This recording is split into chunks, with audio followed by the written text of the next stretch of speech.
بسم اللہ الرحمن الرحیم۔ السلام علیکم 7 کلاس، آپ لوگ کیسے؟ امید کہ سب بچے خیریت سے ہوں گے۔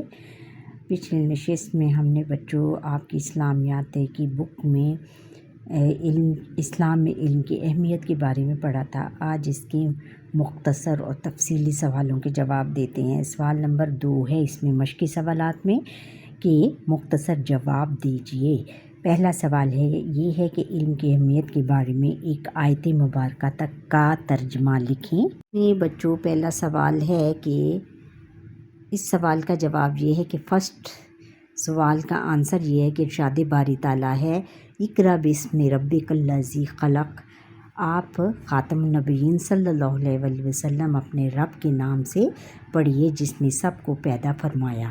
یہ اس کا آیت کا ترجمہ ہے، کس کے حوالے سے؟ علم کے حوالے سے۔ پھر بچوں سوال نمبر 2 ہے کہ علم کی اہمیت کے بارے میں ایک حدیث نبوی کا ترجمہ لکھیں۔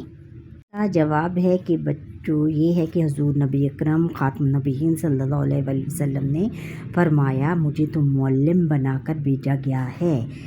پھر آپ یہ بھی لکھ سکتے ہیں، ایک نیچے حدیث ہے کہ نبی کریم خاتم النبیین صلی اللہ علیہ وسلم نے فرمایا علم حاصل کرنا ہر مسلمان مرد عورت پر فرض ہے۔ ان میں سے یا تو آپ اوپر والی لکھ لیں یا پھر نیچے والی حدیث لکھ لیں۔ پھر نیکسٹ کویسچن ہے کہ درسگاہ صفحہ میں پڑھائے جانے والے علوم میں سے 2 کے نام لکھیں۔ اس کا جواب بچوں یہ ہے کہ صفحہ کی درسگاہ میں درج ذیل مضامین پڑھائے جاتے تھے، حفظ القرآن اور فن قرآن و تجوید قرآن، یہ 2 علوم پڑھائے جاتے تھے۔ نیکسٹ کویسچن یہ ہے کہ علم نافع کسے کہتے ہیں؟ اس کا جواب بچوں یہ ہے کہ نبی کریم خاتم النبیین صلی اللہ علیہ یہ یہاں سے ہے کہ علم نافع ہر وہ علم ہوتا ہے جس سے اللہ تعالیٰ کی مخلوق کو فائدہ پہنچے۔ اس میں سائنس کا علم بھی شامل ہے، یعنی ایسا علم جس سے تمام انسانوں کو فائدہ پہنچے اس کو ہم علم نافع کہتے ہیں۔ نیکسٹ کویسچن یہ ہے کہ علم طب کے میدان میں محمد بن زکریا رازی کا کیا کارنامہ ہے؟ اس کا جواب بچوں یہاں سے ہے کہ محمد بن زکریا رازی دنیا کے پہلے طبیب ہیں جنہوں نے طب یعنی ٹی بی کا علاج اور چیچک کا علاج ایجاد کیا۔ بچوں نیکسٹ سوال نمبر 3 ہے کہ تفصیلی جواب دیجئے۔ اسلام میں علم کی اہمیت پر نوٹ لکھیں۔ اس کا جواب بچوں یہاں سے ہے کہ یہ اسٹارٹ سے نبی کریم خاتم النبیین صلی اللہ علیہ وسلم پر سب سے پہلے جو وحی نازل ہوئی اس کا آغاز لفظ اقرا سے ہوا تھا جس کا معنی ہے پڑھ۔ ارشاد باری تعالیٰ ہے اقرأ باسم ربک الخلق۔ آپ خاتم النبیین صلی اللہ علیہ وسلم اپنے رب کے نام سے پڑھیے جس نے سب کو پیدا فرمایا۔ یہاں آپ اس میں دوسری ہیڈنگ بھی کوٹ کر سکتے ہیں کہ اسلامی معاشرے کا نصاب تعلیم، یہ بھی، اور پھر اس میں یہ ہے کہ علم نافع یعنی فائدہ مند علم کے حصول کی دعا مانگی اور فرمایا۔ یہ اس کا ترجمہ آپ لکھ لیں۔ تو پھر آگے علم نافع کی تعریف لکھ دیں کہ کیا ہے علم نافع کیا ہے۔ پھر نبی کریم خاتم النبیین صلی اللہ علیہ وسلم مسلمانوں کے پہلے معلم تھے اور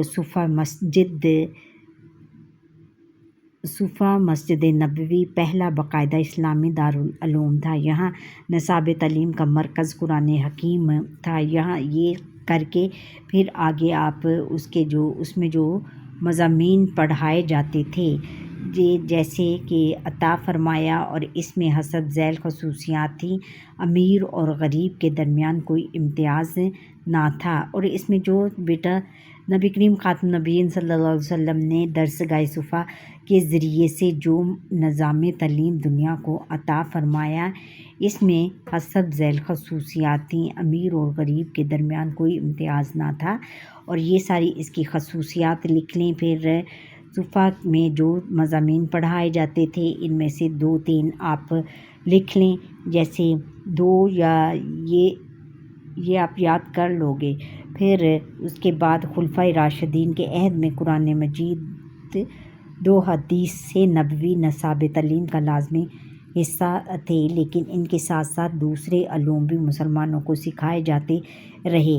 یہ سارا آپ کر کے پھر عربی زبان چونکہ قرآن و حدیث کی زبان ہے، لہٰذا اس کے متعلق علوم بھی شامل ہو گئے۔ ضرورت کے پیش نظر تاریخ و فلسفہ، زبان و ادب، کتابت و خطابت، خوش نویسی، علم کیمیا، علم طب جیسے علوم و فنون بھی عہد امویہ میں شامل ہو گئے۔ یہ آپ یہ جو نیچے والے 2 پیراگراف لکھ لیں اس میں۔ سوال نمبر 2 ہے تفصیلی سوالوں میں سے کہ مسلمان سائنسدانوں کی خدمات پر روشنی ڈالیں۔ اس کویسچن کا آنسر یہ ہے کہ مسلمانوں کی معاشی خدمات، یہاں سے لے کر یہ اسٹارٹ سے لے کر آپ یہاں سے پھر اس کا اینڈ یہاں آ کر کریں کہ کتب انداز، اچھا، مسلمانوں کو دیگر صنعتی ایجادات میں کتب نما، زیتون کا تیل، عرق گلاب، خوش بوئیں اور عطر سازی، ادویہ سازی، معدنی وسائل میں ترقی، پھر چمڑے کی صنعت، صابن سازی، شیشہ سازی اور جنگی ساز و سامان شامل ہیں۔ یہاں تک آپ لکھ سکتے ہیں بچوں۔ پھر ایز یوزول سرگرمیاں ہیں برائے طلبہ۔ اس کو آپ نے کیا کرنا ہے، علم کی اہمیت کے متعلق 2 آیات مبارکہ و احادیث مبارکہ کو تلاش کریں اور جماعت میں سنائیں۔ یہ آپ نے مقابلہ کروانا ہے، آپ کے استاد محترم کروائیں گے برائے اساتذہ اکرام۔ پھر آپ نے کیا کرنا ہے کہ دور حاضر میں دینی اور سائنسی علوم کے حصول کی اہمیت کے موضوع پر مذاکرہ کروائیں اور چند مسلم سائنسدانوں کے ناموں اور ان کے مشہور کارناموں پر مشتمل چارٹ تیار کرنے میں طلبہ کی مدد کیجیے۔ اس کے جیسے آپ نے بک میں دیے ہوئے ہیں، اس کے علاوہ بھی دوسرے مسلم جو سائنسدان ہیں اور علماء کرام ہیں، ان کے بارے میں آپ ایک چارٹ تیار کر کے کلاس میں آویزاں کر سکتے ہیں۔ یہ آپ کے استاد محترم کام کروائیں آپ کے ساتھ مل کے۔ اچھا بچوں، یہ تھا ہمارا آج کا لیسن۔